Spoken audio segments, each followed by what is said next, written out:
The first expansion for Forza Horizon 5 is finally here, and it's one of, if not the best, that they have ever made. This isn't the first time they've brought in the Hot Wheels license, after a sterling showing back in the third game of the series. But this is the craziest, most fun, and content-rich expansion yet. Featuring jaw-dropping graphics, an insane sense of speed, and excellent performance, this is an experience that you do not want to miss. So let's get into it in the XboxEra review of Forza Horizon 5's Hot Wheels expansion.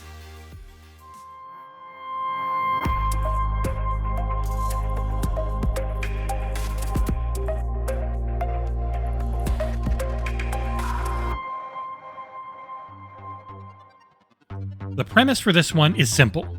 The, seemingly world's wealthiest people running the Horizon Festival have built 3 large flying landmasses interconnecting a racing hub. All of it is covered in gloriously large Hot Wheels track, featuring 3 distinct biomes for those landmasses. The first area you'll race in is a snow-covered one with icy roads, but within this frost-laden behemoth is an active volcano. Next up, we've got a forested area full of gorgeous waterfalls and tracks with water flumes doing their best to up the difficulty. Finally, we have the desert area, which is protected by a toy-looking gigantic dragon. In the center of it all is that insanely fast straightaway that takes you to your home in the sky at this ridiculous, completely unrealistic, and stupendously grand festival. I will say, if you're not big on the Forza Horizon style, you're in for a bit of a rough time, as the writing and attitude are the same as the base game. But much like the ridiculous track design, it is all turned up to 11.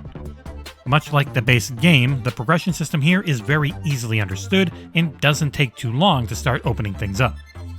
There are a series of missions and challenges which give you medals. As you reach certain medal counts, you unlock the ability to get faster cars, access more races, stunts, etc.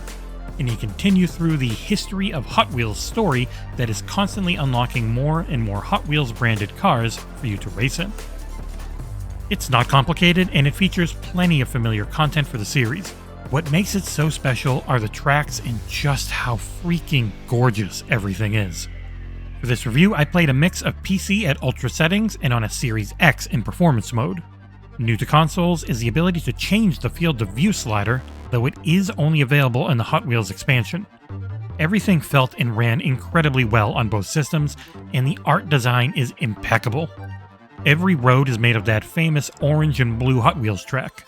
They are complemented by metallic sections with magnetized floors and the previously mentioned water flumes that lead to absolute carnage. In the center of the screen is an interesting, if at times a bit in the way, crosshair that is constantly adjusting to tell you which way the gravity is pulling on your vehicle. This is important because the handling changes pretty drastically as the pitch of the roads change very drastically themselves from turn to turn.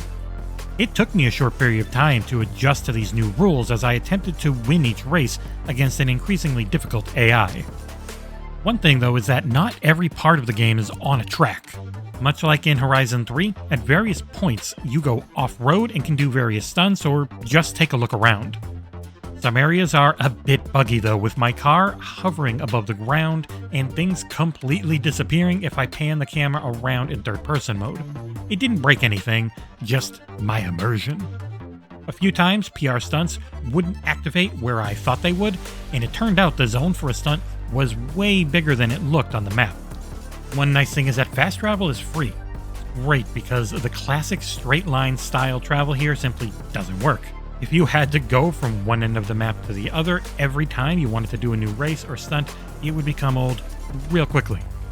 There are multiple new achievements as well, which were added in for those interested, but overall this is just very much Forza Horizon 5 as I played it back at launch, but it's more brilliantly set up than ever.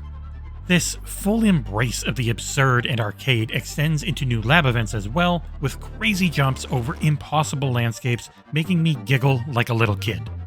In conclusion, there are few games that have made me feel a true sense of nostalgia.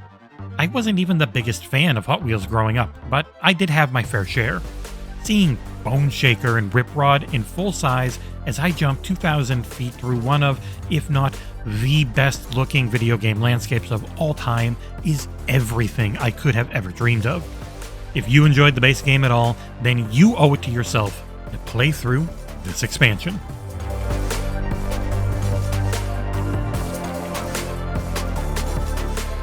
As always, thank you so much for watching, and if you can like, comment, and subscribe, it'll really help the channel grow, and we will see you here next time on XboxEra.